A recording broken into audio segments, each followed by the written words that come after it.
In progress.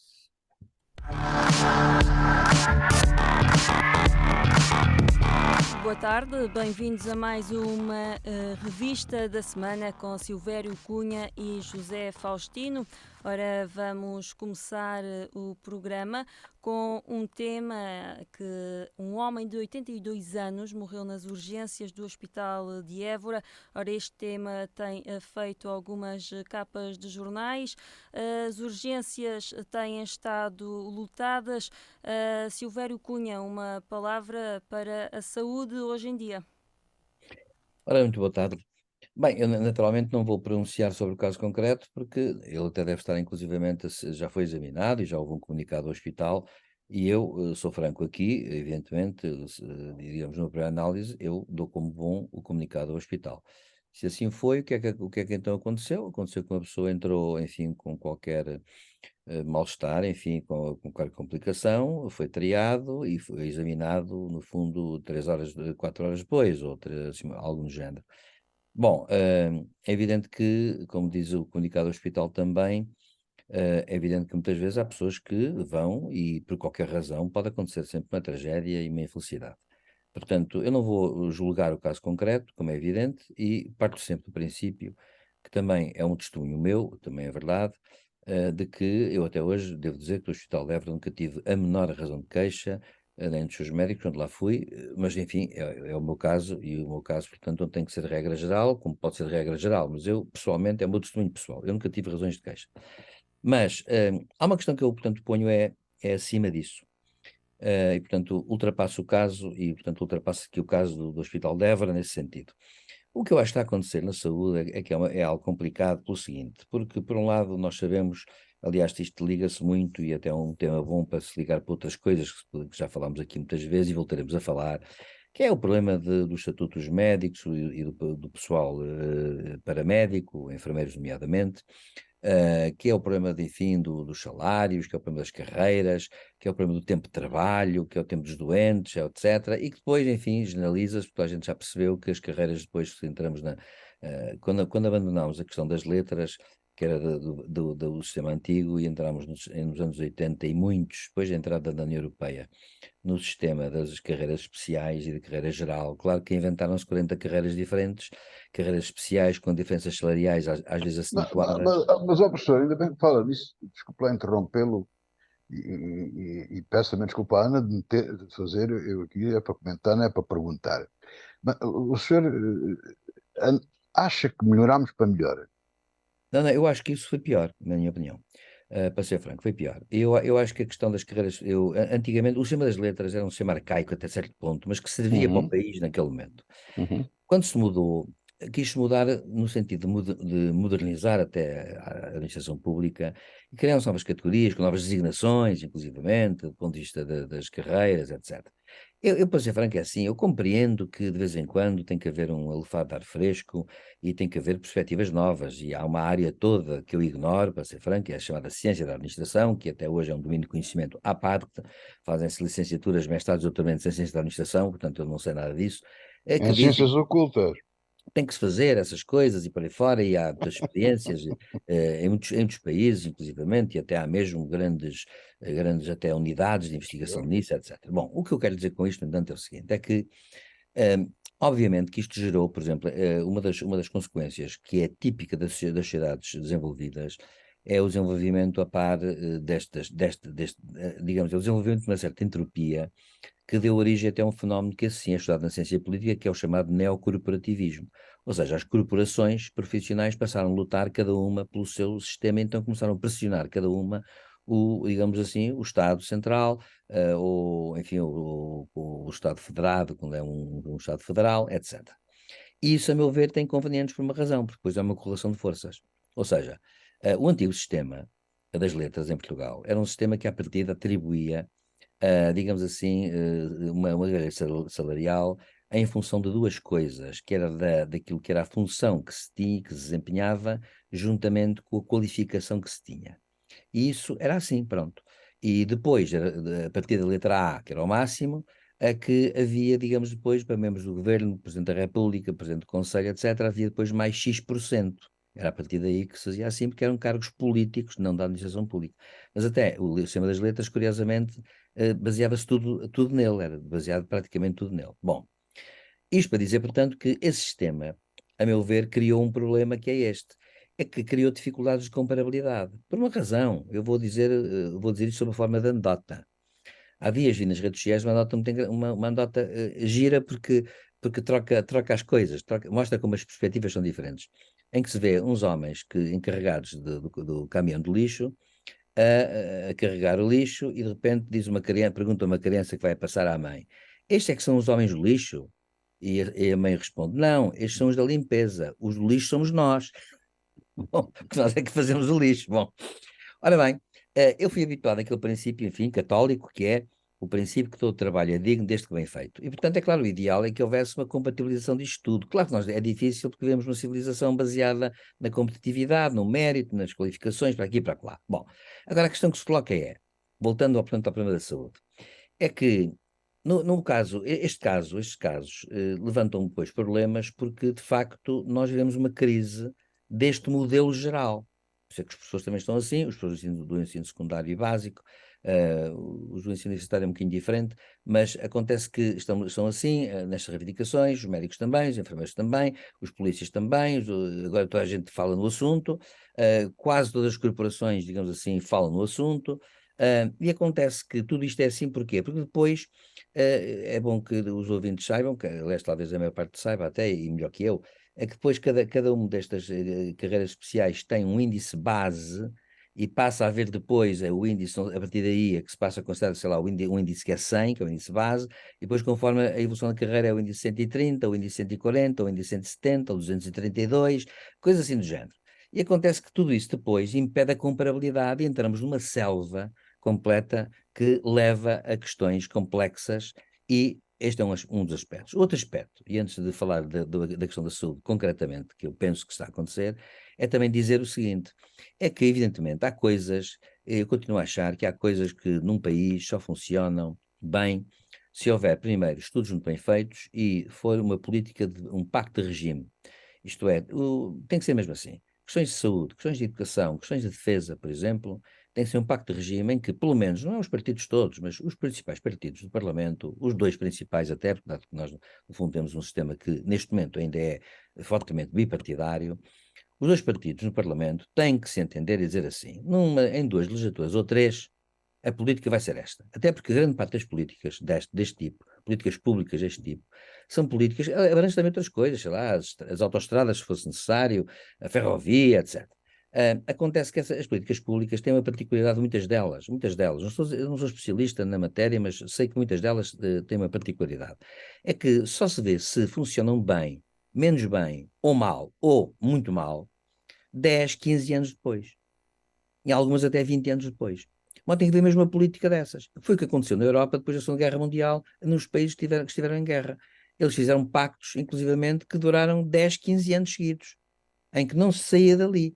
E o partido, fosse qual fosse o partido do poder, que ganhava as eleições, havia coisas em que não tocava. E depois nas outras tocava, como é natural. Bom, portanto, tem que haver uma coisa desse tipo, tem que haver, é inevitável, para resolver os problemas de forma estrutural e não conjuntural, com mesinhas e pensos rápidos. Bom, a questão da saúde, aquilo que mais me impressiona é a seguinte: eu tenho, como já disse, não falo agora digamos, eu não tenho razões de queixa nenhuma dos profissionais de saúde e acho que nós, por acaso, somos um país que tem excelentes formações a esse nível. E devo dizer que, por exemplo, na universidade tenho algumas pessoas que se dedicam a questões da saúde e devo dizer que noto que, por exemplo, nas suas qualificações, naquilo que eles fazem, escrevem, são pessoas que estão de facto muito avançadas em muita coisa.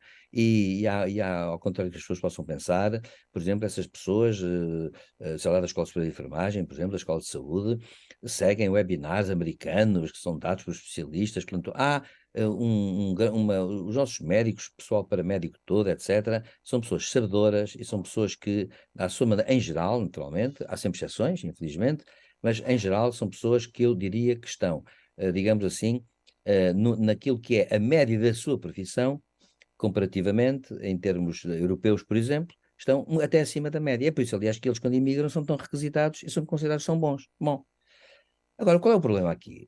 Deve haver dois problemas aqui, a meu ver. Um é um de gestão. A gestão, provavelmente, deve ter deficiências, porque não sei como é que isso funciona, também não sei nada de gestão da saúde, nem de economia da saúde, mas deve haver problemas de gestão. Muitas vezes isso tem implicações financeiras, por um lado, na gestão dos recursos, mas também na gestão dos recursos humanos. E nas questões dos horários, tudo. Aliás, não é por acaso que hoje, quando se falou, por exemplo, hoje no Bem Noticiário, este fecho dessas urgências que tem havido na Grande Lisboa, por aí fora, é bom dizer que o CEO da saúde, que foi nomeado, e que na altura todos louvaram, Ordem dos Médicos, Sindicato dos Enfermeiros, toda a gente diz que é um grande especialista na matéria e que toda a gente confia nele, é bom dizer isso, ele vai apresentar um plano, pensa na terça-feira que vem. E acontece que, no entanto, ele, até agora, tem dado a estudar o problema e ainda não encontrou uma saída fácil, o que mostra que há, de facto, dificuldades estruturais, porque se fossem conjunturais, ele arranjava uma maneira muito mais fácil de resolver o problema. Essa é uma questão. A outra questão que me parece que existe é, de facto, também a questão do pessoal, que devia ser mais, devia ser em maior número. Naturalmente, pá, eu acho que o pessoal da saúde não é bem pago, não é bem pago para as responsabilidades que têm. Mas a questão para mim até se põe a outro nível, que é o seguinte: é pouca gente. Eu vou dizer uma coisa que esta sim posso dizê-lo, porque sei disso de informação direta. Eu conheço dois médicos, uma médica e um médico, por acaso, que estão em centros de saúde. Os centros de saúde têm, de facto, poucos equipamentos e têm um problema: estão entupidos. E quando dizem que as pessoas têm que ir aos centros de saúde primeiro, em vez de entupirem os hospitais e as urgências, eu acho que sim, mas há uma condição: o centro de saúde funciona 24 horas por dia, que não funciona.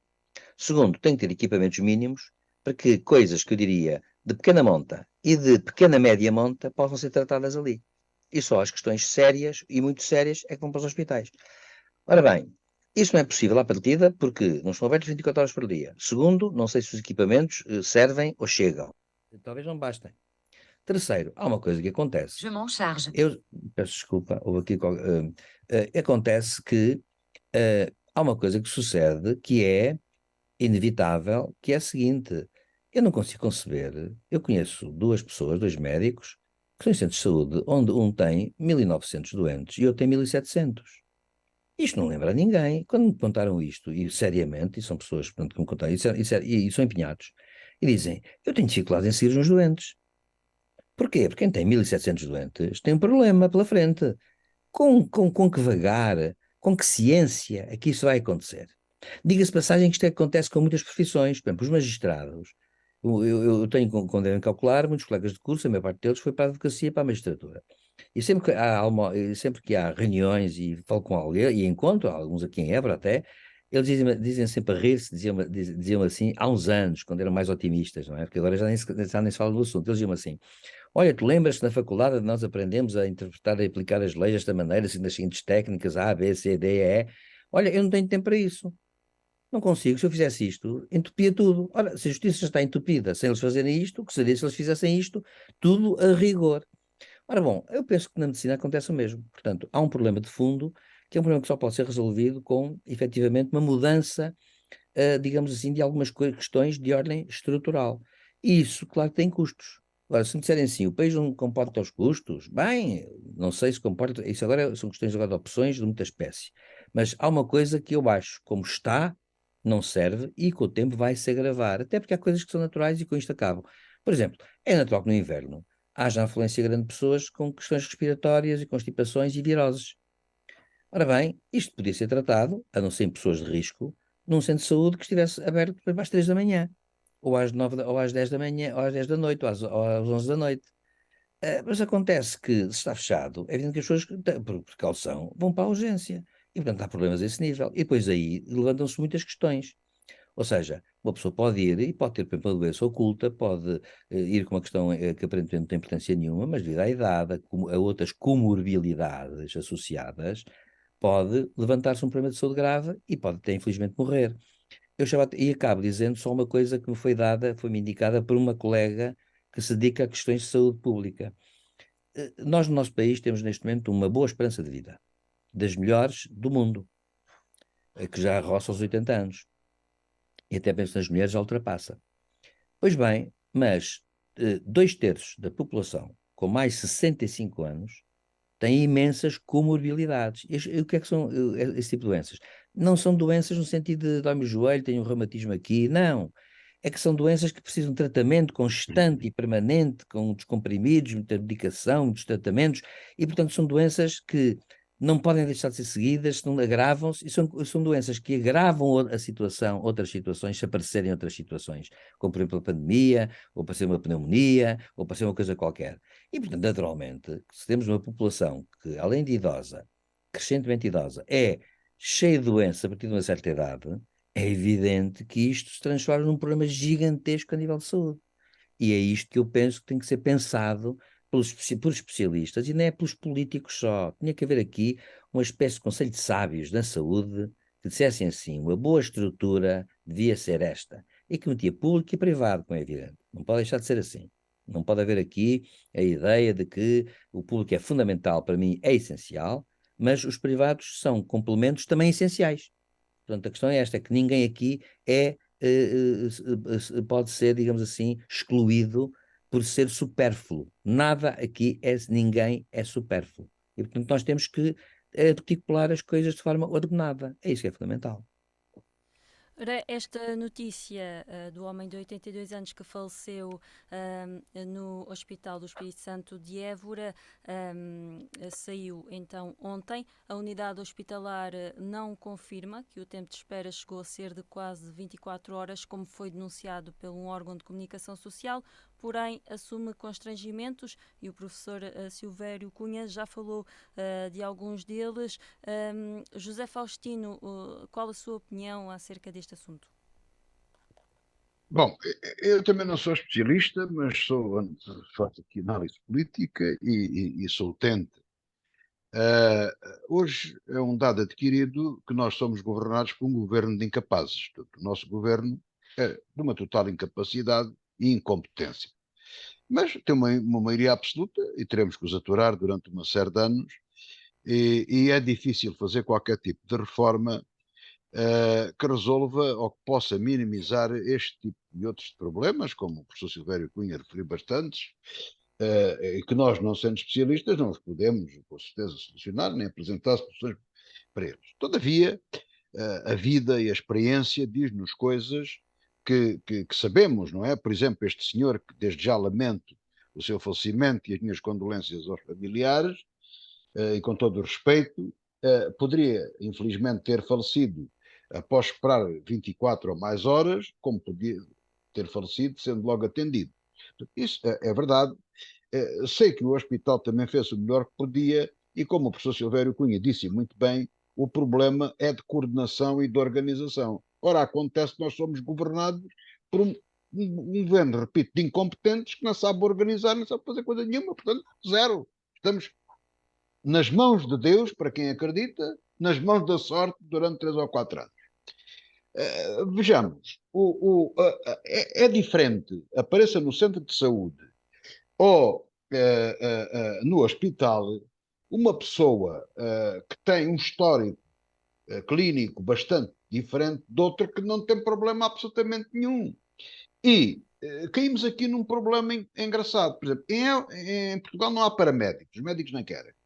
Os enfermeiros também estão muito limitados. Todavia, são os enfermeiros que fazem, como é que se diz, a escolha, A triagem. segunda, a triagem, fazem a triagem. Mas eles não podem passar, não é porque não saibam, é porque os médicos não querem que eles passem dali. Tem que ser dito isto com toda a frontalidade. Porque um enfermeiro que avance um pouco, enfim, não fora da sua formação, naturalmente, mas não fazia mal nenhum, nem tira mérito nenhum ao médico. Se não querem isso, então que a triagem seja feita pelo médico. Sobretudo, que quando o doente chega ao hospital, quem vai fazer a triagem já tenha a ficha clínica do doente. Isso é que era importante. Porque com essa estupidez, essa fraude nacional, que é o INEM, que é uma fraude autêntica que não funciona, essa treta toda, se nós tivéssemos as coisas centralizadas num hospital distrital, que chamasse a ambulância, que fossem os familiares, que fosse a ambulância, no caso da ambulância ou daquilo que fosse, era acionado o mais rapidamente possível a identificação do doente e rapidamente chegava ao hospital já com o quadro clínico desse doente. Isso salvaria muitas vidas e resolveria muitos problemas. Ajudaria a quem estivesse a fazer a triagem, enfermeiro ou médico, ajudaria o doente e tudo isso. Portanto, porque é preciso haver um serviço de saúde que integre toda a população. A população não é doente e o grande objetivo é evitar que fiquem doentes. É a prevenção, é a arma disto. Mas um governo de incompetentes não pode fazer isto, não consegue fazer isto, não tem cabeça para isto, são burros, está provado. E como não os podemos demitir, porque a democracia os elegeu com maioria absoluta por 4 anos, temos que viver com estes burros uma data de anos. Não é aqui, não é alegadamente, são burros. São. Portanto, não se consegue resolver um problema deste. Eu faço um desafio. Metam um administrador da Caixa Geral de Depósitos, já foi ministro da Saúde, a administrar a saúde, e veem que muda logo. Muda logo, como ele põe a Caixa Geral de... Eu não tenho grande simpatia pelo senhor, porque não me esquece que a doutora Manuel Ferreira Leite trouxe-o para as finanças, isso foi um terrorismo fiscal do piorio, mas quem endireitou aquilo, endireitou. Agora, ele foi para a saúde e resolveu, com menos recursos, foi para a Caixa Geral de Depósitos, aquilo não para de dar lucros. Venha para a saúde, porque o problema deste é incompetentes, são incompetentes, não conseguem resolver nada. Agora, o que é que nos resta aqui? Como temos um governo incompetente, e aí vai o meu apelo, e a possibilidade da direção do hospital, quiçá à revelia da mediocridade, tomar algumas medidas que nos ajudem a salvar vidas deste nosso conterrâneo que infelizmente partiu e de outros que se possa evitar que se arranje maneira de eles andarem cá mais uns anos. Porque eu noto, há um tempo, esta parte, ainda com o microfone, já estava a comentar com o professor Silvério Cunha, eu devido à minha idade, e também como não vou para jovem, e tenho uma data de doenças, ando sempre aí de médico para médico, e noto que há. Eu não aceito, o professor Silvério Cunha falou nisso, mas eu não aceito a complementaridade do privado. Aqui não há complementaridades. Não é uma correção para o professor Silvério Cunha, é aquilo que se costuma falar. Não há complementaridades. Tão importante, para mim, estou doente, se for a um hospital público, o mais importante é o hospital público. Mas se for um hospital privado, o mais importante é o hospital privado. Não há complementaridades. Há um Serviço Nacional de Saúde que tem que responder a todos. Público ou privado, não interessa para o caso. E o que eu noto neste momento é que privado e público, e todos aqueles que quisermos, há umas certas confusões, não sei se é da pandemia, se foi do que é que foi. Note grandes atrasos nas marcações dos meios complementares de diagnóstico. O que anda muito rápido são as análises. Mas isso há uma grande oferta de laboratórios privados e tudo mais, a responder muito rapidamente, com a instalação aqui em Évora, por exemplo, e que eu saúdo e acho muito bem. O hospital também tem grande capacidade de resposta em análise, em meios de diagnóstico e tudo isso. Mas, apesar de tudo, noto entre os públicos e os privados um certo atraso em todo o sistema. Portanto, há aqui dois problemas. Ou há utentes a mais, portanto, necessidades de saúde a mais, ou há profissionais de saúde a menos. Mas, como temos um governo, repito, de incompetentes e burros, não conseguem perceber isto. Não se consegue resolver isto. E o meu apelo vai aos responsáveis, aqueles que o professor Silvério Cunha disse muito bem, e sabemos nós às vezes com que sacrifício da administração hospitalar, os próprios médicos, os enfermeiros, toda essa gente, que, apesar de serem mal pagos, não serem respeitados, etc., etc., mas que olhem por nós, concidadãos, que tenham alguma condescendência com todos nós, porque eles também são parte de nós, e que nos ajudem a resolver este problema que os incapazes dos nossos políticos não são capazes de resolver. E, portanto, arranjar uma maneira, um processo qualquer, que meta voluntariado, eu não me importo nada de pedir ao médico, aos médicos todos, juntar a ficha médica e depositá-la no hospital. Não sei se tem meios para tornar isso informático, um código, uma coisa que nos facilite a vida, que não nos dificulte a vida. É claro que temos, se tivermos aí uma pataranha qualquer, temos que aturar aquela atrasadice mental do INE, que é de atrasados mentais, um telefonema, um inquérito, não sei o quê, quando uma chamada aqui para os bombeiros resolveria o problema em 5 minutos, passamos meia hora de conversa com o INE. Portanto, enquanto essa atrasadice mental, criada por medíocres e burros, não for resolvido, peço e apelo que se tente resolver isso. Se calhar levem os familiares de automóvel, tudo coisas contra o que é procedimento, não é? Agora, evitemos é que as pessoas morram. Se puder evitar. Infelizmente, a morte não se evita, não é? Agora, que tentemos todos, em colaboração, de mãos dadas, como portugueses, capazes, o tal espírito que eu costumo dizer do desenrasque que nós temos, da sobrevivência, de nos safarmos. Porque este governo mata-nos. Acaba connosco em pouco tempo. Quem tiver o azar de cair numa doença, num problema qualquer, morre, porque estes homens não são capazes de resolver nada. Eu, só para acabar, vou dizer o seguinte: há um problema ajuda-me lá, cada idades, isto é já a doença, isto é já o Alzheimer também a atacar a gente. Professor, ajude-me aí, por causa dos mais velhos, somos muitos velhos, não somos novos, um problema demográfico. Ah, Temos um problema de demografia.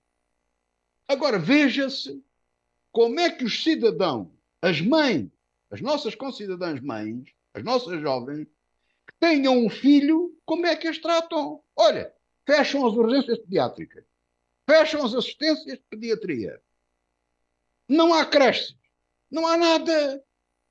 Como é que estes burros incompetentes querem resolver alguma coisa? São burros, medíocres e incompetentes. Isto é o problema. E não vale a pena a gente andar a tornear este problema. Ninguém, eu percebo, felizmente ou infelizmente, não tenho nenhum filho. A minha filha fugiu daqui. O meu filho está lá para a periferia e não sei. Mas, olha, a Liana é uma jovem. Quer dizer, se estivesse com a idade da Ana, ela, uma jovem capaz de ter, enfim, procriar, ter os filhos, etc, etc, deve pensar milhentas vezes, mas a primeira é que é governada por burro. Tire-me que eu estou a exagerar, que passa a análise política, mas não posso dizer de outra maneira. É uma incapacidade, uma mediocridade. E quando a pessoa é incapaz, medíocre, zero, falhado, é burro. Porque se deve demitir e deve dar o direito a outro. Dê o lugar a outro. Isto é uma tristeza tremenda. O que é que se passa? Ninguém sabe. Fala-se sobre saúde, fala-se sobre habitação, fala-se sobre tudo. Se a estatística, o professor Silvério Cunha passa a vida a pedir números, estudos, não há, não há. Como é que o senhor pode pôr um burro a fazer contas? O burro não faz contas. É a burrice, zurra. Os burros zurram. Que zurram sobre a saúde. Mas que nos salvem e que nos salvemos todos. Eu peço a todos os profissionais de saúde encarecidamente, especialmente ao Hospital de Évora, que fuja das normas, dos burros, e crie normas capazes de salvar a população, de ajudar a população. Portanto, esse é o ponto principal. Ora, muito bem, José Faustino, vamos então continuar por Évora. Há aqui um problema de imigrantes que estão a viver em situação de sobrelotação e sem condições em garagens e espaços destinados a comércio na cidade de Évora. Como é que se pode resolver este problema? Pois é algo que não acontece só em Évora, professor Silvério Cunha. bem, o problema bem, o problema que se põe com os migrantes é a mesma coisa que se põe com muitos, enfim, muitos portugueses também, como se sabe agora, com a crise da habitação, chamada crise da habitação. Eu penso que a questão dos migrantes é uma questão de outro tipo, que vai talvez exigir medidas de outro tipo. Nomeadamente, eu penso que, muito francamente, bem, é uma questão de direitos humanos, em primeiro lugar, e há que apurar quem é que está com licença de trabalho, quem não está com licença de trabalho e quem está cá a fazer o quê. Essa é uma questão importante e saber como é. Eu acho que a migração ilegal deve ser, digamos, aquela que dá origem, por exemplo, a muitas coisas, situações destas, contratos que ninguém sabe quais são ou se existem, situações que não estão asseguradas quanto ao sítio onde ficam, etc. Portanto, eu penso que essa questão tem que ser resolvida e saber-se quem está cá, porquê, para quê e como. E, portanto, a partir daí, as entidades responsáveis por esse tipo de questões, e temos até, inclusive, um alto comissário para as questões das migrações, devem encarar medidas, digamos, excepcionais que assegurem, digamos, formas que aliem o trabalho para que as pessoas que vêm para cá trabalhar e que são úteis, que o trabalho seja, por um lado, legal e que os contratos de trabalho incluam formas de vivência. Há uma coisa que acontece muito com os migrantes, sobretudo económicos, não é? É que são pessoas que, como aconteceu com os nossos imigrantes que foram para a França, eram pessoas que não se importavam de viver em más condições, porque vêm a forrar o dinheiro que podem, com a ideia sempre de voltar às suas terras de origem. A primeira geração é que não se fixa, pensa assim. E até, inclusivamente, eu já uma vez aqui disse, que a segunda geração muitas vezes continua na mesma. E é só na terceira geração que vão os filhos e que ficam, é que vão para a universidade, é que vão para as escolas e atingem a escolaridade toda obrigatória, ultrapassam, etc. Isso é uma questão que acontece muito com os migrantes. Porquê? Porque os migrantes económicos são pessoas que, à partida, vêm de países onde não há tantas condições e, portanto, vêm como habituam-se a viver em situações de grande estado de necessidade. E esse é um problema que habituam-se a conviver com isso, normalizam, infelizmente, essa violência, que é uma violência social, sem dúvida, e que tem que ter uma resposta clarificadora. Ou seja, deve vir quem vem para trabalhar, deve vir quem pode, digamos, é necessário, devem ter contratos válidos e deve haver dentro do contrato algo que à partida lhes garanta uma vida normal, dentro daquilo que eu chamo, digamos, a vida normal que o português que trabalha também tem e que deve haver um sistema qualquer para esse tipo de pessoas. Já não estamos no tempo de há 50, 60 anos e 70 anos em que as pessoas iam para bairros de lata, onde era tudo terra batida, quando chovia dentro daquelas pseudo-casas, a água corria em lama, as pessoas dormiam de qualquer maneira, em condições de promiscuidade gigantesca, que é o que está a acontecer aqui em Portugal nesses casos, e que são casos que de facto lamentáveis, não é? E portanto são casos que têm que ser evidentemente eliminados. Agora, claro, quem tem competência para isso, eu duvido que as entidades camarárias sozinhas, as entidades municipais sozinhas, possam resolver o problema. Eu acho que o Estado Central aí tem que ter políticas desse género, ou dar dinheiro às entidades municipais para que elas resolvam o problema. Tem que ser assim. Mas lá está. Também tem que ser uma política integrada. Não pode ser que cada Câmara faz como entende. Porquê? Porque também há aqui um problema que é este. Há princípios gerais de direito que devem ser respeitados. E depois, conforme as questões locais e as condições locais, tem que haver soluções. Certamente umas serão locais de uma certa forma e outras serão de outra forma. Necessariamente será assim. Agora, o que está a acontecer é uma coisa terrível no nosso país, é que estamos a ter centenas de milhares de estrangeiros a vir cá, o que é bom num certo sentido, devo dizer, que quando pagam os seus impostos e tudo isso, são importantes. Ainda ontem passou na televisão um programa interessantíssimo sobre a vinda dos norte-americanos agora para cá, que vêm cá viver as suas reformas e que, como têm reformas, digamos, melhores, trazem, portanto, dinheiro, pagam impostos, tudo isso. Essa ideia de que eles não pagam impostos é mentira, isso é demagogia que anda por aí, porque essas pessoas. Pagam menos, professor. Pagam, Sim, pagam. pagam menos, mas pagam. Mas pagam menos. Há uma política de atração. Mas acontece que em muitos países, aliás, da União Europeia, deve dizer-se, Eu concordo com mas não, ela. mas repare, mas em muitos países da União Europeia já protestaram contra isso. Por exemplo, Eu sabe, sei. a Suécia, por exemplo, agora está a ameaçar que isso não pode ser e Portugal parece que já tem que fazer tem que haver alguma homogeneidade, pelo menos no âmbito da União Pois. Europeia. Agora, acontece, seja como for, eh, nós temos neste momento 600 mil pessoas, 600 mil estrangeiros, penso eu, cá em Portugal a viver, ou quase isso. Eu acho que isso, ao contrário do que muita gente julga, é bom no conjunto. Agora, acontece que enriquece o país. Agora, acontece que tem que haver, evidentemente, aqui critérios para aqueles que estão mais desprotegidos por causa das condições de trabalho que têm e que, afinal de contas, vêm fazer coisas que nós não queremos fazer, diga-se passagem. Porque também é verdade que, aliás, a Confederação dos Patrões já o disse. Por exemplo, é incrível que haja falta de 80 mil pessoas na construção civil, dá a impressão que em Portugal há pessoas que, portanto, não são vocacionadas para isso, mas então temos que encontrar pessoas que vêm de fora, talvez. Agora, é um problema de condições, criar condições e para essas pessoas, de facto, quem quiser ficar, que fique, que quem quiser, digamos, ficar a viver cá que fique, quem quiser criar família cá que fique. Eu acho que isso não tem, é bom para os países, é bom que haja, de facto, comunidades novas, que tragam sangue novo, etc. Isso é bom. As condições têm que ser também objeto de uma política pública, que é aquilo que o nosso país não há. Eu há bocado estava a ouvir o José Faustino e estava de facto a dizer assim, a pensar, de facto, um problema curioso que eu acho nos nossos governos em geral, mas eu acho que é uma pecha de Portugal, porque nunca houve, nem no tempo da monarquia, nem na Primeira República, nem no Estado Novo, nem nada, que é o seguinte: o Estado devia ter, a meu ver, porque a sociedade, quando falo do Estado, não é o Estado como aparato, é a sociedade no seu conjunto, porque o Estado, no fundo, é um reflexo da sociedade. A sociedade devia ter aquilo que eu chamo uma visão para certas questões. Uma visão, o que é que nós vamos ser nos próximos 20 anos? Nisto, naquilo, naquilo outro. Então tem que haver uma política pública para isto, para aquilo, para aquilo outro, para se atingir essas metas, que nós sabemos, aliás, que nunca são atingidas, totalmente. Mas mesmo nos países mais evoluídos, onde houve isso resultou a prazo. E, portanto, é isso que tem que ser feito. Pronto, é mais nada e é mais nada, é isso basicamente. E eu acho que neste caso a questão que se põe é uma questão de direitos humanos em parte, mas é uma questão também de forma de encarar o problema. E tem que haver, claro, naturalmente, capacidade para meter nisto as entidades responsáveis, claro, haverá outras entidades públicas e privadas e sociais que podem ajudar a colmatar estes problemas e resolvê-los de uma forma digna.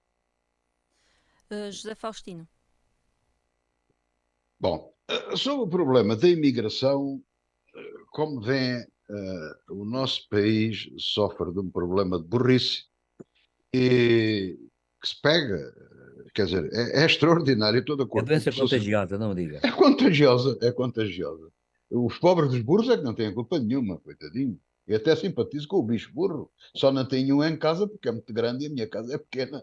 Não teria um burro. Ali a Ana tem um cão. Eu teria um burrinho, que eu gostava do burrinho, até porque o burro tem um subsídio do Estado para a alimentação do animal. Ah, isso não sabia. Portanto, pois, mas eu não tinha nada. O professor pensava que havia aí gente a criar burros porque gosta deles. Eh, não, eu gosto muito, mas apesar de tudo, gosto muito dos burros. Mas é um problema contagioso. Repare-se nisto. Como todos temos reparado, eu não vou fazer comentário nenhum. O professor estava a falar sobre a questão dos imigrantes, dos velhotes reformados e dessa gente toda que vem para aí, os americanos e os nómadas digitais, que acho que era só o nome, mas também não vou fazer comentários. Eu acho bem que eles venham.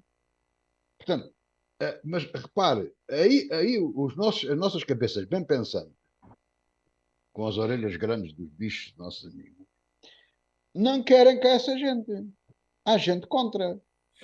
Todavia, os imigrantes, sem contratos de trabalho, vêm, com toda a legitimidade, coitados, a fugir da miséria, portas abertas. Você já percebeu já se viu o contrassenso disto? Claro, claro. Portanto, as orelhinhas do bicho, do burrinho, do burrinho. Quer dizer, não se percebe isto. Fecha-se para quem tem dinheiro, abre-se para quem vem criar problemas. Há aqui qualquer coisa, não sei, é contagioso, de facto. Agora, eu tenho outra notícia má para os nossos queridos ouvintes. Há portugueses a viver mal ou pior que estes imigrantes que eles descobriram. Agora, os imigrantes é que estão na moda. Há soluções. Por exemplo, uma delas é contentores. Eu posso demonstrar, fazendo uma encomenda à Câmara, se ela quiser, ou quem quiser, não me importa viver um ano num contentor desenhado por mim. Eu vou viver para um contentor para eles verem que os contentores são bons. E os contentores não são muito caros. Os contentores, se forem isolados como deve ser e preparados, com ar-condicionado, as pessoas vivem lá perfeitamente. O espaço é pequeno. Eu posso ir morar para um para demonstrar, se eles quiserem. Leva a família. Portanto, não tenho nada contra os contentores. Portanto, adoro num contentor. Depende do contentor que for. Adoro numa casa. Depende da casa que for. Não chega. O nome da coisa não chega. E até uma Isso, caravana. uma caravana é um contentor, professor. É. Não é? Portanto, não tem rodas. Agora, se o senhor transformar um contentor, como é bom de perceber, numa caravana, vive-se lá bem. Certo?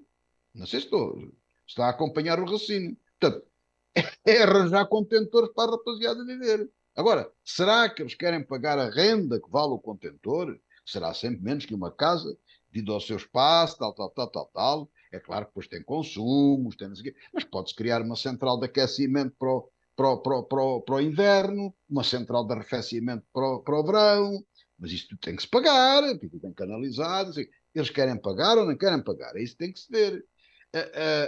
Todas essas coisas têm que ser vistas.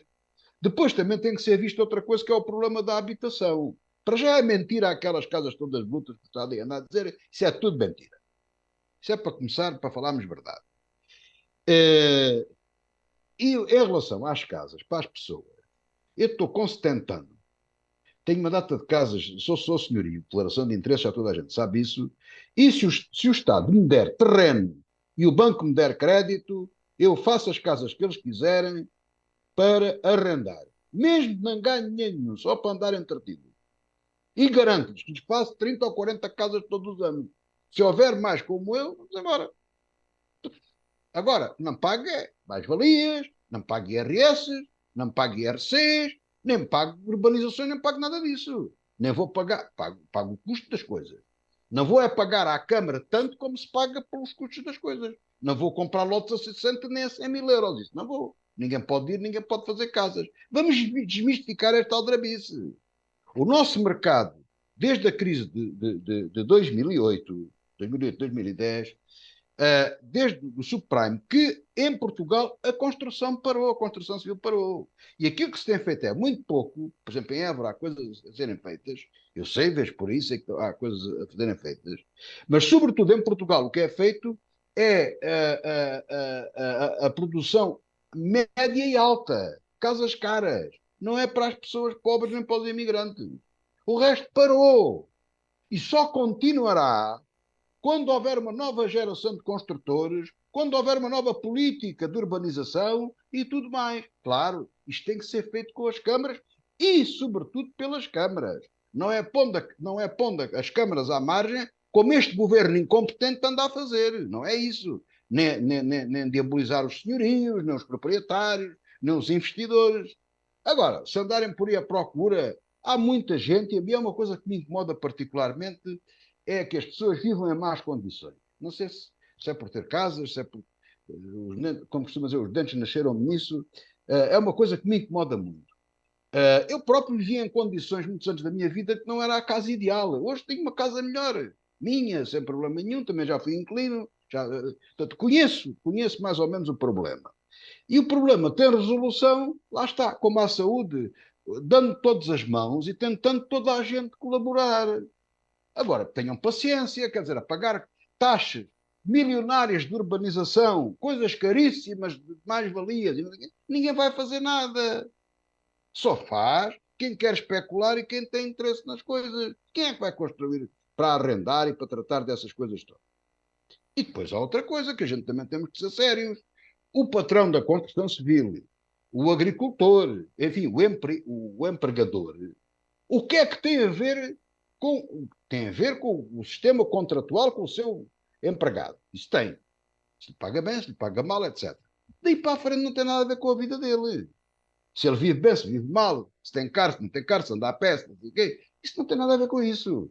Portanto, não se peça aos investidores nem às empresas que resolvam o problema habitacional, de alimentação e outros das pessoas.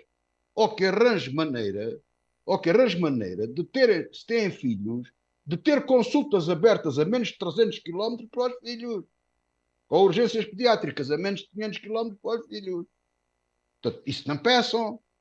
Portanto, tem que ser o Estado incompetente, cá está outra vez, não posso abrir mão disto, a ter que resolver o problema.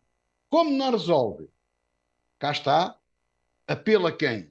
Ao Presidente da Câmara, à Câmara de Évora, a todas as câmaras, a todas as pessoas de boa vontade que queiram resolver o problema. Deixem as pessoas que estão disponíveis de trabalhar, que a gente pode, todos de mãos dadas, resolver esse problema. Vamos fazer. O professor tem toda a razão. Este país farta-se trabalhar sem números, sem estudos. Ele faz confusão. A mim também me faz confusão. O mínimo, dados, o mínimo. Mas quantos são? Quantos estão nestas condições? Quantos precisam de melhores condições? Mas quantas casas temos que fazer? Quantos contentores precisamos provisoriamente? Quanto é que eles custam? Quem os paga? Como é que isso se resolve? Ninguém sabe responder a isto. Nem sequer fazer as perguntas fazem. Porquê? São incompetentes e burros. Isto tem que ser dito. Eles têm que perceber, têm que se ver ao espelho e ver lá as orelhinhas do bicho. Têm que ver. Isto não é só, ai, agora a inspeção, ai, credo, Nossa Senhora, ai, Jesus, a pronúncia. Isto não chega. Isso é tudo falsidade, isso é hipocrisia. A gente tem que fazer o levantamento do problema, certo, muito bem, que venham esses dados, esses números, e agora vamos lá juntar-nos para resolver o problema. E mais, não é preciso vir o governo incompetente resolver. Deixemos o Estado incompetente. Vamos nós, cidadãos, com a nossa Câmara, com o nosso hospital, com as nossas juntas de freguesia, com aquilo que temos, temos que nos organizar. E com os nossos imigrantes. Vamos recebê-los com dignidade. Temos capacidade para isso, se calhar, se pensarmos. Já agora, o que é que o Estado fez da manutenção militar? O que é que tem feito dos imóveis que têm Évora sem utilidade nenhuma? Deixa a Câmara fazer lá alguma coisa? Autoriza alguma coisa? Faz alguma coisa? Não há nada, não se pode dispensar no espaço, nada, não há nada. Nada, nada, nada, nada, como dizia um estudante. Não há nada. É estranho. Ai, agora, ai, os imigrantes, coitadinhos, está. Coitadinhos, sim, senhor. Coitadinhos deles e coitadinhos de nós. Que chegámos 50 anos depois de um Estado democrático a esta pouca vergonha em que estamos. Este é que é o ponto. Para mim, isto é uma vergonha. Sinceramente, é uma vergonha. Vergonha-nos a todos.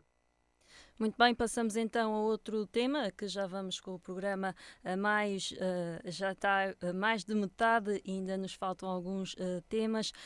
Passamos a um tema em que esta semana também foi falado. O Tribunal da Relação de Évora anulou o acórdão referente à sentença do roubo de armas em Tancos, que em janeiro de 2022 condenou 11 dos 23 arguidos. Professor Silvério Cunha, como é que viu esta anulação? Bem, então, aquilo que eu sei e de que li na comunicação social, trata-se de vícios que, à partida, o Tribunal da Relação considerou que tinham sido, digamos, cometidos pelas instâncias inferiores, e naturalmente que isso coloca um problema, inclusivamente algumas impossibilidades e até levanta-se de alguns problemas de constitucionalidade na ação dos agentes públicos. E, portanto, o Tribunal da Relação, como o Tribunal Superior que é, eh, determinou certas coisas que têm que ser feitas e pronto, e aqui eu sinceramente não vou comentar por uma razão, acho que o que há a fazer é uma de duas, ou se recorre disso para um Tribunal Superior, a quem quer, ou então repete-se tudo outra vez e tem que ser feito. Claro que isto levanta problemas, porquê? Porque há sempre um problema que se põe aqui que na opinião pública não cai bem. Eu sou adepto de um Estado garantista e, portanto, acho que o que os tribunais vão mandando fazer deve-se cumprir sem olhar sequer para trás. Nós não somos competentes em razão da matéria para estar a criticar essas decisões. Portanto, está à partida, digamos, correto. O grande problema é o outro, é que isto cria uma ideia de desconexão, digamos assim, entre, digamos, os diversos órgãos, e dá a sensação de que, portanto, o direito é tão flexível que permite soluções diferentes para casos que, a partir da opinião pública, identifica como sendo claros e óbvios. Bem, a verdade é esta, em direito nada é claro e óbvio, por uma razão, porque as coisas nunca são iguais, a vida depois tem problemas diferentes e a condução dos processos no nosso país é que nem sempre é rigorosa, mas não é só uma questão do nosso país. É assim em muitos outros países europeus, inclusivamente, têm acontecido casos desses. Portanto, o que eu penso aqui, muito francamente, é isto: deve-se cumprir a lei e a hierarquia dos tribunais funcionar. Portanto, agora, claro, é evidente, se há incompetências que são cometidas, digamos, no meio dos processos, é óbvio que têm que ser corrigidas, porque senão não se faz justiça. Comete-se injustiças. Porque é bom também lembrar o seguinte: não chega só a ter a suspeita de que algo aconteceu, ou de que alguém é suspeito, ou isto, ou aquilo, ou aquilo outro. Não basta isso. Vamos cá ver, as absolvições, quando se fazem, eu agora vou começar pelo fim, até para terminar, começo pelo fim. Repara-se uma coisa que pode escandalizar os ouvintes. Uma pessoa pode ser absolvida por, porque se provou que está inocente, mas pode ser absolvida por falta de provas suficientes que a incriminem. E quando se diz isto, as pessoas ficam um bocado escandalizadas e dizem assim: isto é injusto. E diz: não, não, não é injusto. Acontece o seguinte: é que compete às entidades de um Estado de Direito provar sem margem para dúvidas que uma pessoa é culpada, pronto. Ou que o que aconteceu é digno de uma sentença adequada.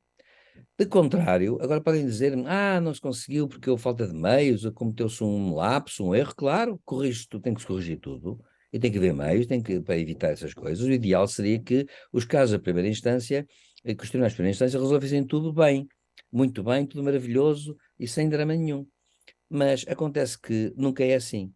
E é bom lembrar uma coisa por último. Estes enganos fazem parte do programa da história judicial em geral. E é precisamente porque há muitos erros na história judicial de todo o mundo, em todo o mundo há erros, inclusive nos Estados democráticos, que têm de direito, que têm mais até cuidado, há grandes erros. E é precisamente porque há grandes erros é que há estas garantias e estas exigências, e estes controlos. É porque tem havido muitos erros, historicamente falando até. Se recuarmos 200 anos, por exemplo, que é quando começa a haver uma estruturação, enfim, dos tribunais, mais semelhante àquilo que seria os tempos contemporâneos, que, enfim, nunca será igual, mas quando se começa a pensar no assunto desta maneira, eu vou dizer uma coisa com toda a franqueza que é esta. Então, isto quer dizer que nós aprendemos com os erros que foram cometidos antes. Houve grandes injustiças cometidas, processuais umas, procedimentais outras e substantivas também outras. Ora, acontece que nós não temos interesse nisso no Estado de Direito. Portanto, eu acho que neste momento o que disse o Tribunal da Relação de Évora mandou, obedece. Ponto final, parágrafo. José Faustino? Eu aqui tenho que, não posso esconder muito o meu contentamento, a minha satisfação é melhor, não é neste caso concreto, é aquilo que eu estou sempre a chamar a atenção, e falo muito nisso aos colegas jornalistas. A Liana já me ouvi dizer muitas vezes, nunca esqueçam da presunção da inocência. Portanto, estas coisas, a primeira instância fez uma sentença, continua a haver a presunção da inocência de toda a gente, porque não transitou em julgado, porque houve recurso para o Tribunal da Relação, e a Relação diz não, isto aqui está tudo mal, os metadados não servem de prova, em resumo, vamos repetir tudo de novo. Ainda não há condenados. Há a presunção da inocência para toda a gente. Eu gosto muito deste assunto, porque, como temos a mania de enforcar uma data de gente na praça pública e de fazer 30 por uma linha, é bom que as pessoas, felizmente já toda a gente aprende sobre direito, sobre guerra, sobre toda a gente, já sabemos tudo sobre leopardos, sobre inimigos 16, inimigos 22 e 35, e já, pronto, isso é bom, porque contribui para a cultura geral de toda a gente. Muito bem. Mas depois estes exemplos práticos, de facto, vêm confirmar aquilo que a gente já sabe, mas que é bom confirmar e é bom sempre relembrar. E depois há aqui outro problema. Os tribunais, eu tenho uma opinião pessoal sobre os tribunais e muitas dúvidas, a relação do poder judicial e a eleição ou não dos seus elementos, a questão da democracia e tudo isso, mas isso agora não vem aqui ao caso. Para todos os efeitos, o poder judicial é um poder existente. E esse poder tem a função de julgar os cidadãos e a sociedade daquilo que se passa em função das leis feitas e aprovadas, na maior parte das vezes, por poder legislativo e também por poder executivo. O tribunal aplica as leis.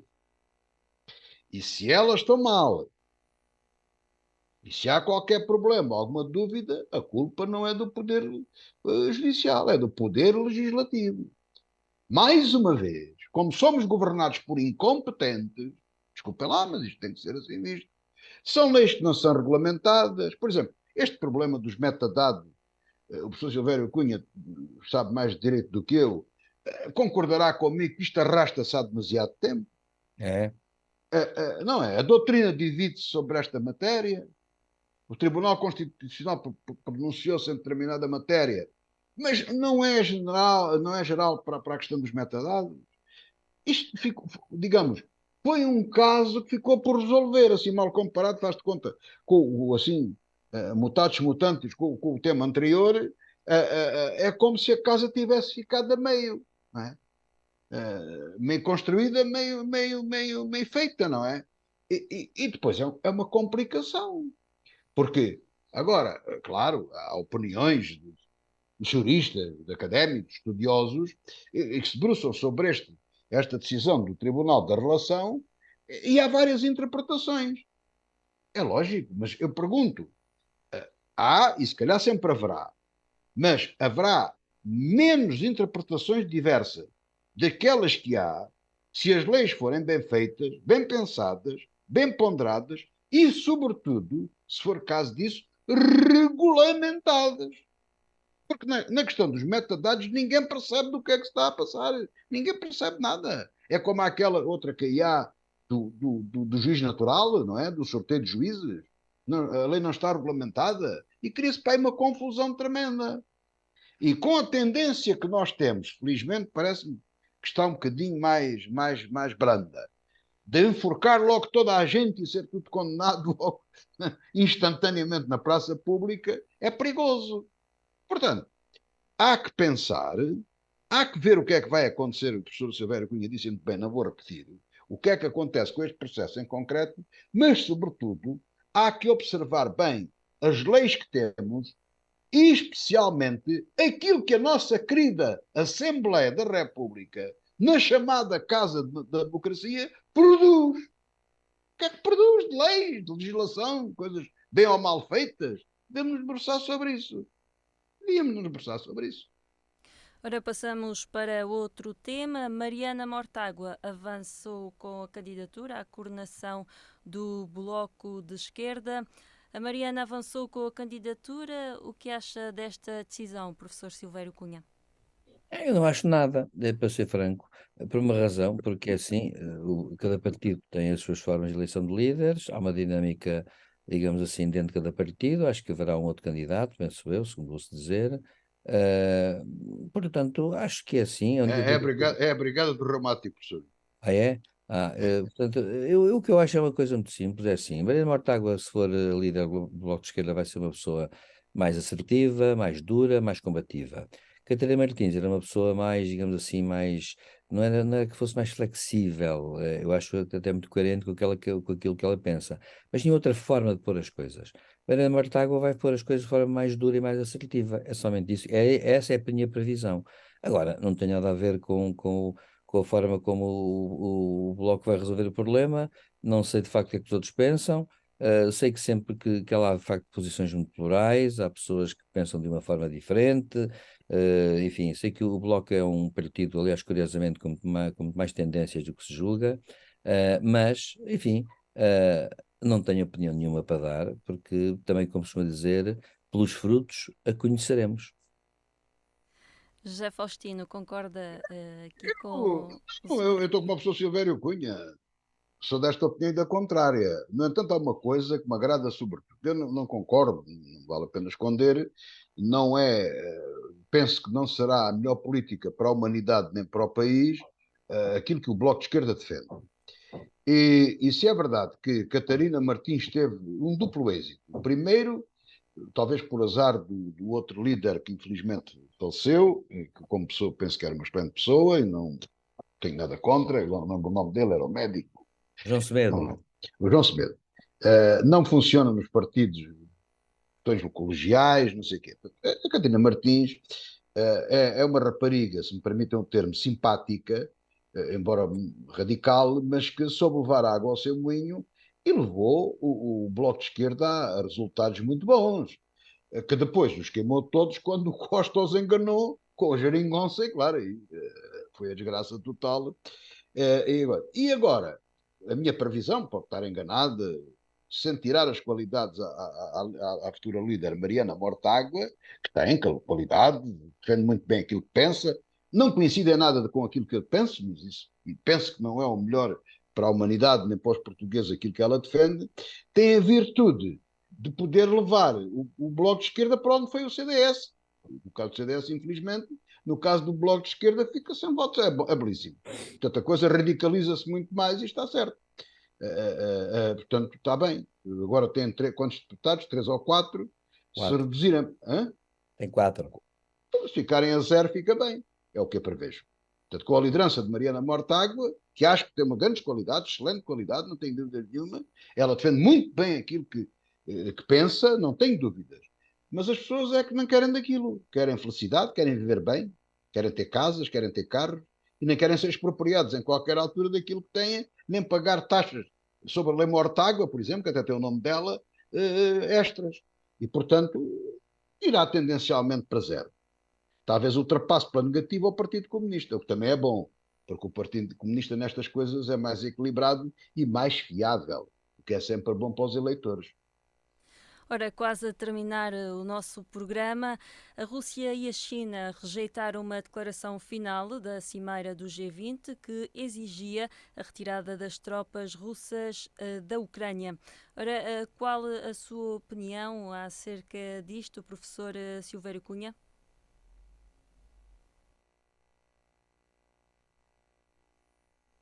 Creio que o professor não.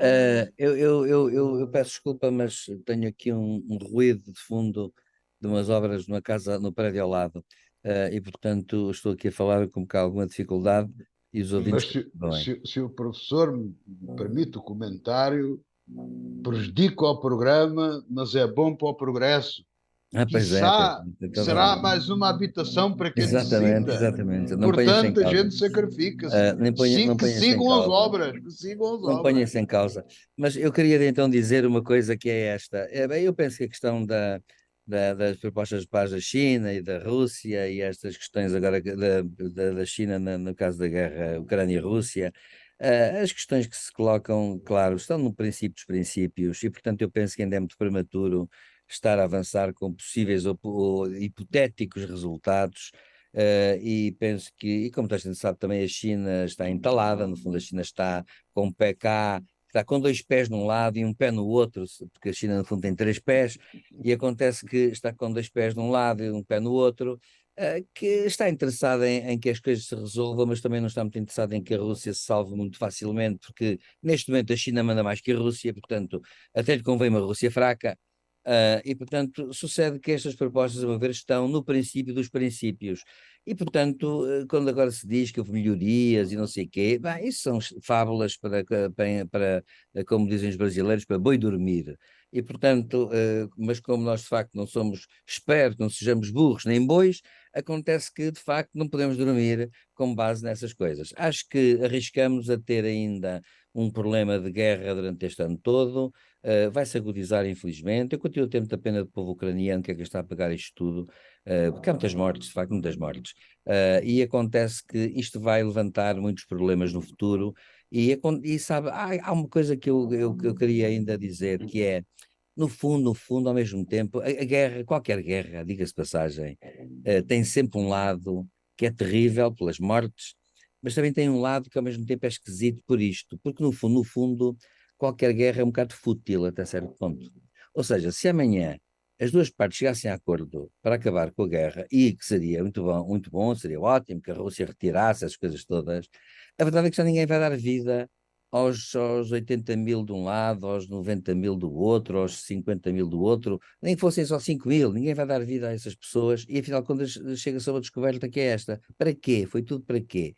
Porque é o domínio imperial, é o domínio do território, é a ideia de uma história construir uma história identitária, que é a narrativa de Putin, é uma história identitária que tem a ver com mapas do passado. Eu acho que ao mesmo tempo há aqui algo de fútil nisto e que realmente faz com que os homens mostrem aqui o seu lado mais primata. Diz que os homens são primatas, mas inteligentes, não é? Eu que costumo dizer que são inteligentes, mas primatas, que é uma coisa um bocadinho diferente para pior. E de facto é esse o problema que se coloca, é que realmente estamos no princípio de tudo e infelizmente os atores políticos não veem que os valores humanos deviam estar à frente de tudo mais, e o direito internacional também. E portanto deviam-se entender de facto de uma forma séria e rápida e célere, e não estar aqui nem jogos que são jogos que no fundo acabam por não fazer nada, não resultar no imediato, e a mim mete muita impressão quando vejo aquelas reportagens nas televisões em que se as pessoas desesperadas, com 10 negativos, as pessoas perdem tudo, não sabem para onde ir, pessoas até idosas que às vezes dizem assim, eu tenho, os meus filhos foram-se embora para lhes dar uma oportunidade para viver, mas eu eu não posso sair daqui, não tenho condições para sair daqui, portanto, é estar e possivelmente morrer. Quando as pessoas estão preparadas para isso, eu digo assim, é um paradoxo que eu vou dizer. é tragédia absoluta, mas eu admiro imenso essas pessoas, porque acho que essas pessoas, no fundo, é assim, não se rendem, não se renderam, não são fatalistas. Essas pessoas estão completamente esmagadas pelas circunstâncias que foram criadas. E essas circunstâncias foram criadas, e há uma coisa que é preciso dizer com toda a franqueza: a paz é um bem precioso. Então a gente sabe que é fácil começar uma guerra e é muito difícil acabar com ela. Mas há uma coisa e toda a gente sabe que há problemas identitários, que há ali naquelas regiões entre questões desde sempre. Mas há uma coisa que permanece real e reparece real no resto do mundo. Por exemplo, quando os países se tornaram independentes, por exemplo, na América Latina, houve recombinações fronteiriças. Por exemplo, a Bolívia já foi um estado costeiro e hoje não é. Essa parte foi ocupada pelo Chile. É uma questão que os países ainda hoje às vezes levantam, mas ninguém se lembra de mandar uma operação militar especial, como disse o Putin, para ir ocupar uma parte do Chile, não é? Bom, acontece que quando passado algum tempo, há uma certa densificação do direito internacional que fixa certas condições, há coisas que têm que ser admitidas como, digamos, sérias. E, portanto, não se pode dizer, claro, se formos buscar a história toda atrás, o que é que vem, o que é que vem da história? Vem injustiças, repressões, mortes, culpas de todos os lados, porque ninguém tem as mãos limpas 100,0%, e, portanto, haverá sempre justificações para tudo. Mas há uma coisa que é certa: a Rússia infringiu uma regra básica de direito internacional. Tal como Saddam Hussein infringiu em 91 uma norma básica de direito internacional quando ocupou o Kuwait. E nessa altura, aliás, a União Soviética portou-se muito bem e disse que sim, senhor, que tinha que se ir para a frente para desocupar aquilo. Ora bem, acontece que, se de facto há reivindicações territoriais que se podem e devem fazer, então que se façam, mas nas instâncias próprias, que seria o Tribunal Internacional de Justiça, por exemplo, em Haia, ou que seria eventualmente nas Nações Unidas, e que seriam negociações com as potências. E acontece que entre as potências de onde a guerra, à partida, estaria sempre afastada com o mecanismo inicial. Ora, acontece que esta guerra foi de facto iniciada este conflito, perdão, foi iniciado usando como mecanismo inicial a guerra, aquilo que hoje está proibido pela lei internacional. Portanto, e aí não há desculpas. Não há desculpas. Eu tenho lido agora bastante sobre o assunto e até lido dois livros de grandes especialistas na matéria, um para a Ucrânia e um para a Rússia, curiosamente.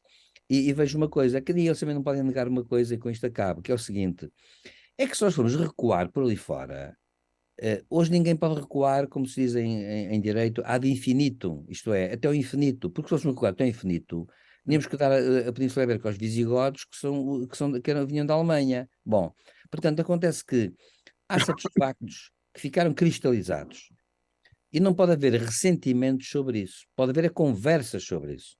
Já viram que era Portugal agora, invocando os argumentos de Putin, amanhã por ali um regimento, sei lá, de Elvas ou Estremoas para invadir Olivença e dizer: há um tratado internacional do século XIX que nos dá 400 quilómetros a Espanha, que é Olivença, ali aquela parte são 400 quilómetros quadrados. E Portugal fazia isso e dizia: não, não, porque nós temos uma narrativa histórica verdadeira, até temos um tratado internacional, de direito internacional, que nos diz que aquilo é nosso, e a Espanha não dá, não dá, não dá, operação militar especial. Já viram que era Portugal dizer isso? Bom, Não, e a Espanha dizia assim: Portugal é nosso. claro, claro, mas acontece que, evidentemente, portanto, a questão que se põe é esta, é que não tem sentido haver discussões hoje em dia, debates sobre isso. E vou dizer uma coisa para acabar, E pouca quiçá gente se Marrocos lembrado. ou alguém dos árabes dizia que a Península Ibérica que era deles. Sem dúvida. E eu vou lembrar uma coisa que eu acho que é importante. Depois das descolonizações todas, que foram, aliás, ao longo do século XX, em África, acontece que a União Africana, antiga OUA, que agora é a UA, a União Africana, os países decidiram uma coisa: não se mexe nas fronteiras coloniais, que, no entanto, são altamente artificiais e que deveriam ser, em termos de dever ser, revistas. Porquê? Porque há povos que ficaram cortados por fronteiras que os europeus, no Congresso de Berlim, resolveram cortar. E cortaram famílias, inclusivamente. Olha, já tive alunos da Guiné, cujos avós são de Casamance, no Senegal, e eles estão, portanto, sul do Senegal, e eles são do norte da Guiné. E a fronteira foi cortada ali, e de tal maneira que eles não têm... A pessoa basta olhar para o mapa, vê-se que aquilo é feito à régua. Sim, aquilo é feito à regra e esquadro, não é? É Ora direito. bom, Acontece que a União Africana, no entanto, tomou a Esquadria seguinte posição. Os países africanos deram-nos uma lição a nós. Disseram assim: não vamos tocar nas fronteiras territoriais coloniais por uma razão. Porque senão ninguém se entende e era uma guerra de todos contra todos. E sabem, eles deram-nos essa lição. E nós, que somos os civilizados europeus, em que temos cá, portanto, na Europa, temos, neste caso, uma pessoa, Putin, que veio escrever um ensaio em que revê a história toda e, com base nisso, diz aquilo é nosso, sempre foi nosso, etc. E não quis conversar sobre o problema. Devia ter conversado. E também devo dizer uma coisa, que não é a favor de Putin, sinceramente não é. Aqui é o seguinte, ele em 2007 fez aquele grande discurso que eu já uma vez referi, foi um discurso onde ele anunciou aquilo que pensava. Nessa altura o Ocidente devia ter dito a Putin, olha, pensa assim, mas pensa mal. E devia ter feito uma proposta de o trazer e uma proposta que fosse visível para os russos. Não foi feito, isso foi um erro do Ocidente. E ele não percebeu, mas também foi um erro do Ocidente não ter dito, olha, está a forma de pensar muito errada, e já em 2007, e nós não vamos deixar que esse tipo de pensamento envenene as relações internacionais. No fundo, é verdade uma coisa, as questões não começaram em 2014, não, começaram quando Putin tomou o poder, que é uma coisa diferente, ele tem uma filosofia política de outro tipo. Portanto, acontece que eu acho que vai ser uma tragédia, mas para a qual tem que haver uma solução e tem que haver um ponto final. Portanto, é tudo bem-vindo, conversações e diabo a sete, mas não creio que elas resolvam a questão nos tempos mais próximos. José Faustino, para terminar. Eu vou terminar tentando ser rápido. A proposta da China não vale coisa nenhuma, portanto é uma proposta de trabalho, a Ucrânia também tem, a Rússia também tem. Eu continuo cá na minha, no pé que isto chegou, ninguém está inocente, toda a gente está de um determinado lado, não há neutros. A China está do lado da Rússia, como é evidente, como alguns comentadores dizem, o que é que aqueles aviões de carga de não sei quantas toneladas, 200 toneladas, ou que é aquilo, andaram a fazer a caminho da China para a Rússia, não sei o quê, então levavam o quê? Borboletas ou bicho da seda ou qualquer coisa. Não. Portanto, eu usei os chips e os semicondutores, tudo isso fazem muita falta, portanto, de uma forma ou de outra tem apoiado. Os fardamentos, o material médico, tudo isso é apoio. E a última votação no C20, a Rússia votou, a China votou ao lado da Rússia. Portanto, a China não é isenta, não é? Ela precisa do Ocidente para se governar, mas o Ocidente tem que começar a fechar as portas e tem que a pôr no devido lugar. E eu começo a acreditar uma coisa que disse sempre aqui, e infelizmente tinha razão, que o exército russo era um bluff. Portanto, era de facto fraco, porque não conseguiu nem em 3 dias, nem em 2 meses ganhar à Rússia, à Ucrânia, que estava completamente enfraquecida, não é? Portanto, é um exército do faz de conta. Basta ver na televisão os tanques dos russos, os tanques soviéticos e os tanques americanos ou os Leopardo. Vê-se a diferença. Só na velocidade dele e o aspecto dele e toda aquela capacidade técnica que aquilo tem, não é? Portanto, os coisas dos Aimar, que a Lockheed Martin não dá mais a medir para tanta encomenda, e que Portugal, na sua paz, de serenidade, paz dos anjos, sei lá, o quê, das pombas, tanta pomba assassinada, tanta coisa, parados, não é? Não aproveitamos nada, está-se tudo a reindustrializar. Nós tínhamos uma tradição extraordinária na indústria do armamento, a fábrica de braço de prata, não mexemos a nada. Parece que não precisamos de mandó, de produzir, parece que não precisamos de aumentar a nossa economia. Está tudo nas paz dos anos. Vamos a discutir se o Lula vem à Assembleia no dia 25 de Abril, ou se está nas comemorações ou não. Eu estou preocupado, já se sabe que o rei de Espanha se há de vir no 1º de dezembro ou não.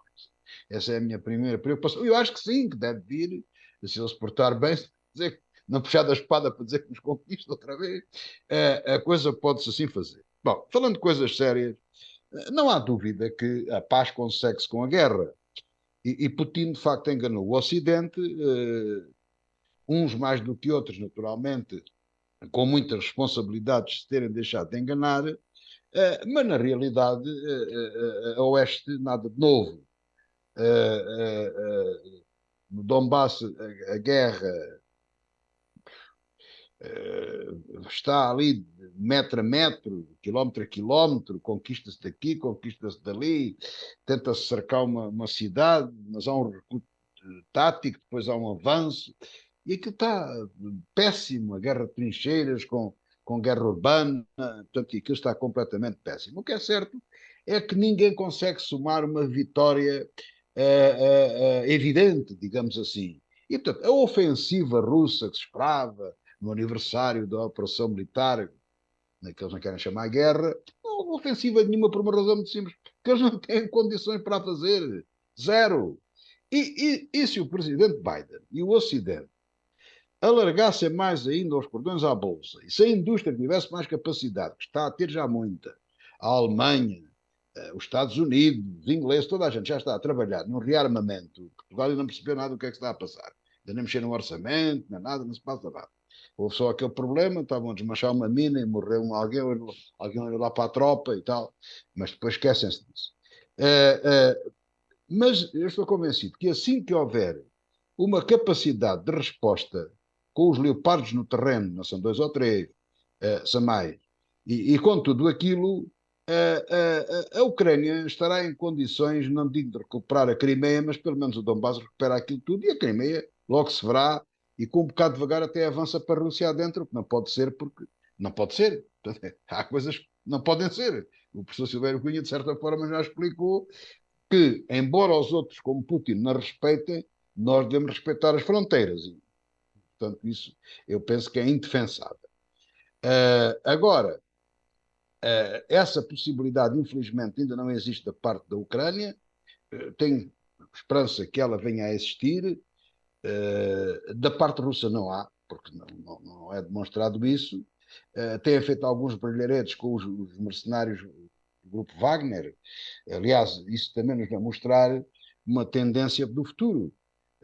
No futuro, os países todos, incluindo Portugal, terão que ter exércitos muito profissionalizados, chamem-lhes ou não mercenários, chamem-lhe lá como quiserem, bem pagos, preparados para a guerra, preparados para matar e para morrer, para defender a paz, para a gente poder viver em paz, para quando aparecerem loucos tipo Putin, serem capazes de rapidamente os destruir e os vencer. Agora, como digo, de uma semana para a outra, a oeste nada de novo. Vamos ver, a coisa está neste impasse. Os leopardos já começaram a chegar à Ucrânia, o que é bom, e outra bicharada se aproxima, e vamos ver como é que é, não é? Portanto, e é que se vai ver no terreno o que é o poder soviético e o que é o poder ocidental, que ainda não estão em guerra com a NATO, porque se tivessem logo viam como é que elas mordiam. Mas isso tem de ser evitado, a meu ver, mal, porque isto, como diz o outro, tem que ser ter muita força, e uma das coisas que não se deve ter é mostrar medo das ameaças nucleares, ou aquilo que for, daquele imbecil que lá está, que foi também presidente, lá um adjunto do Medvedev, porque qualquer que lá está, eu também parece que os andam a escolher a dedo, não é? Parece que, apesar de tudo, o Putin ainda é o mais atinado. Eles afinam todos por a mesma linha. Mas o ideólogo é, de facto, o Putin ainda é o mais atinado. Como é o ideólogo, porque o resto é tudo gente avariada da cabeça. Mas, como digo, a guerra não é com a NATO, a guerra é com a Ucrânia, com a ajuda dos países da NATO e dos Estados Unidos e de outros. Vamos ver se a gente consegue ultrapassar este impasse. Eu estou convencido que sim, e até estou convencido que este ano se conseguirá chegar a um entendimento, talvez a guerra faça uma pausa, mas vamos ver. Depende muito da capacidade da capacidade de reindustrialização do armamento e de outros nosso, e a capacidade de vivermos numa semi-globalização onde, de facto, a China consome aquilo que produz, que é para perceber a grande potência que é o comunismo chinês e perceber essas coisas todas. Portanto, Biden andou muito bem em meter medidas restritivas e, de facto, a tendência não se sabe o que é que vai ficar, como é que vai ficar o futuro não se sabe qual é ele, mas tudo leva a crer que iremos ter dois blocos bastante fortes, um liderado pela China, outro pelos Estados Unidos, com os russos encriados, empregados ou mordomos, ou sabujos dos chineses, que é assim que as coisas se devem dizer, mas a liderança é da China e dos Estados Unidos. E se calhar ficamos com uma globalização em guerra fria, uma guerra fria global, E vamos ver. E aí até pode ser bom e pode ser competitivo a ver quem tem unhas toca guitarra. Portanto, este é o ponto. Vamos ver. Muito bem, chegamos assim ao fim deste capítulo da revista da semana.